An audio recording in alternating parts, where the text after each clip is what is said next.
बहुत समय पहले की बात है।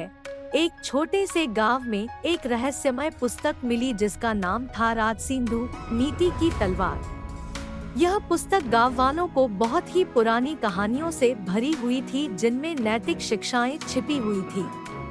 लेकिन इस पुस्तक के सबसे रहस्यमय अंश थे एक विशेष तलवार के बारे में जिसे नीति की तलवार कहा जाता था।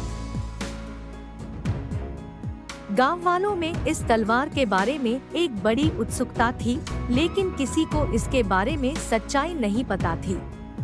एक दिन गांव के युवक नामक वीर ने तय किया कि वह राजसिंधु के रहस्य को हल करेगा।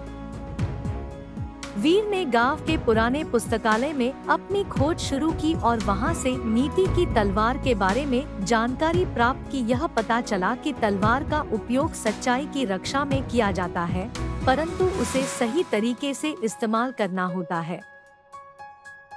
वीर ने गांव के लोगों को सबको सच्चाई की महत्वपूर्णता के बारे में शिक्षा देने का निर्णय किया और नीति की तलवार का उपयोग उनकी मार्गदर्शन में किया।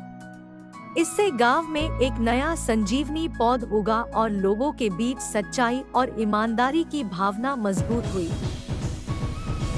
समय बीतता गया और गांव की खुशियां और समृद्धि बढ़ती गई। वीर ने सिद्ध किया कि राजसिंधु का सच्चा अर्थ सच्चाई और नैतिकता है और नीति की तलवार उसे इस पथ पर चलने के लिए मार्गदर्शन करती है।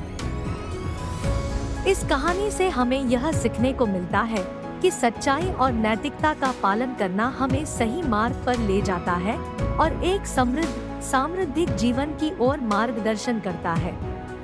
राजसिंधु नीति की तलवार ने गांव वालों को सही राह पर चलने के लिए प्रेरित किया और उन्हें सच्चाई की महत्वपूर्णता सिखाई।